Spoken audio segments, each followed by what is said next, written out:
Hello everyone, Green Man Bookseller here. Just doing a little video showing you some new stock that I've got. It came in a few days ago and I'm a bit behind in doing a video on it. So I've got in another couple of copies of the Magical History of Britain. So I've had some copies on sale already which I've sold. Thought I'd stock up with a couple more copies. So it's a book that goes through British history, looking into the sort of influence of magic and myths from the earliest times to the present day. So, like I said, the Magical History of Britain. That's £10.99 that these are going for. And I've got a few different books like paranormal.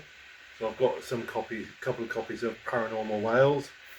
These books are just giving you little snippets of sort of stories of ghosts and things like that from around the area. So I mean, in this book, chapter 1 is creepy castles, then you've got chapter 1 haunted history, chapter 1 pubs and hotels, grand mansions and cultural landmarks, just looking into different paranormal aspects of that. That's £15.99 for a copy. I have also got 3 copies of Paranormal Dorset on order. They're going to be coming through soon.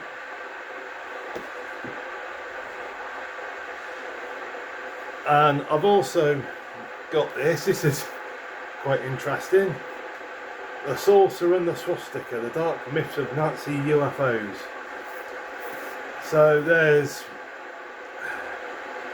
a myth that Nazi scientists were on the verge of inventing flying saucers, and that if the war had gone on for another 6 months, the Nazi scientists would have got these flying saucers up and in use and would have enabled the Nazis to win the war.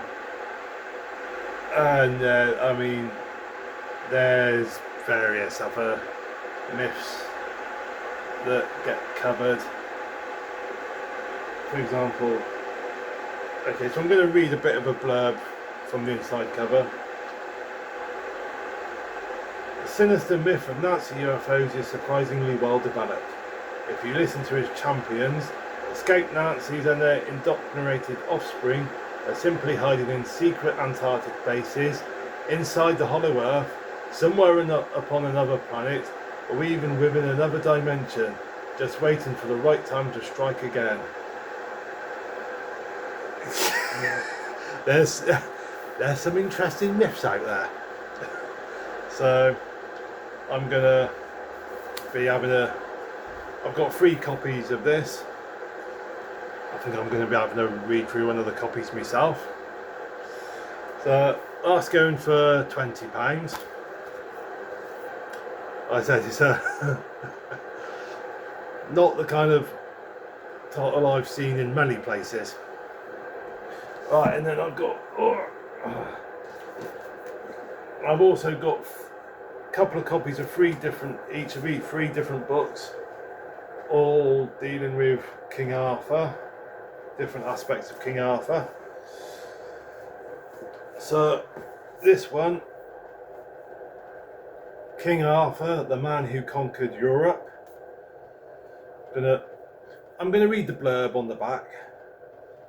So for this one, who was King Arthur? That question has puzzled researchers for hundreds of years, yet still no consensus has been reached. However, whether it is concluded that he was a Celtic king or a Roman officer, or something in between, there is one conclusion that virtually all investigators agree on. He was some kind of war leader who fought against the Saxons in Britain. This is a fair conclusion, but it misses or ignores something crucial. In the legends of Arthur, he engages in a monumental campaign into Europe and wages war against the Roman Empire. Few researchers even attempt to offer an explanation for this. Most simply dismiss it as fiction. The few theories that have been offered to explain the historical origin of this part of the legend are invariably unconvincing and do not address the scale of Arthur's campaign in the legend. In this book, the historical event behind this legend is revealed. Arthur's enemies are identified as real historical figures. Most importantly, the identity of the man who conquered Europe is discovered, and it is shown exactly how he came to be known as King Arthur. So that's that particular book, and that's for sale for $9.99. And this book, this one is Arthur and the Kings of Britain, the historical truth behind the myths. Right, so I'm going to read the blurb on the back of this one.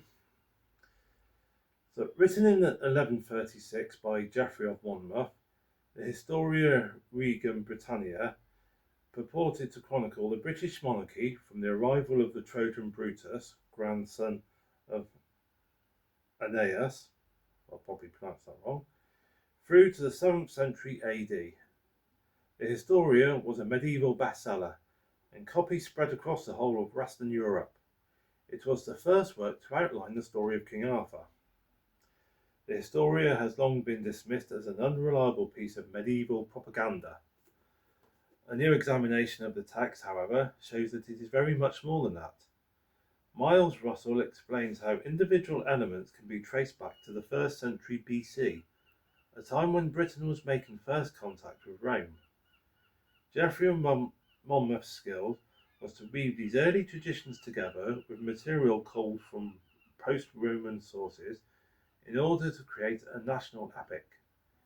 In doing so, he also created King Arthur, a composite character whose real origins and context are explained here.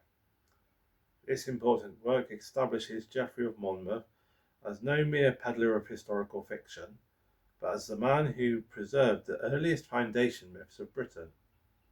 It is time to re-evaluate the Historia Regum Britannia and shine a new light into the so-called Dark Ages. So that's Arthur and the Kings of Britain, and copies of this I'm selling for $12.99. And then there's this one, hardback, Artorius, the real King Arthur. And again, I'm going to read you the blurb from the back. John Matthews and Linda Malcor have produced a unique book on the earliest sources of influence on the King Arthur legends. The authors combine their lifelong experience of work on comparative mythology and Arthurian lore to outline a novel theory on the origins of Arthur in the period of the Roman Empire. That's a bit blurb there by some, I can't even read that name. So let's have a look. Right, so I'm going to read you a little bit of blurb from the inside. The search for the historical figure behind what is arguably the most famous cycle of legends ever has been unrelenting over the centuries. Here, two noted Arthurian experts argue that the man whose story started the Arthurian myth was a soldier named Lucius Artorius Castus, who lived at the end of the 2nd century AD.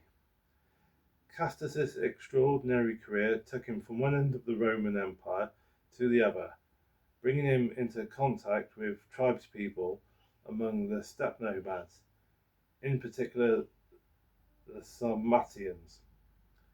For several decades, the Sarmatians have been thought to be the inspiration behind Arthur's Knights of the Round Table, among other British tales. The authors provide a fascinating detective story following the life of Lucius Artorius Castus against the colourful backdrop of the history of the reigns of Marcus Aurelius and his son, the barely sane Commodus. In doing so, they reveal the manifold links between Artorius and the legend. So there's that one. So that's looking into sort of Artorius and saying that he's the real man behind the myth that is King Arthur. Copies of this book I'm selling for £20. So that's that's the new books that I've recently received and going to be putting out for sale when I'm next out this coming Monday. So today's Thursday, so Monday the 2nd of September I'm going to be at the Royal British Legion Hall in Shaftesbury. I'm going to be there again the following Monday, which is what, the 9th? Yeah, the 9th. And then I'm back at Shaftesbury Market on Thursday the 12th. So there you go. There's my new stop. If any of those grab your attention, feel free to let me know in the comments, or indeed come along to the British Legion Hall or to the Shaftesbury Market. Well, thank you for watching. Look forward to seeing you in the next video, and in the meantime, stay safe, happy reading.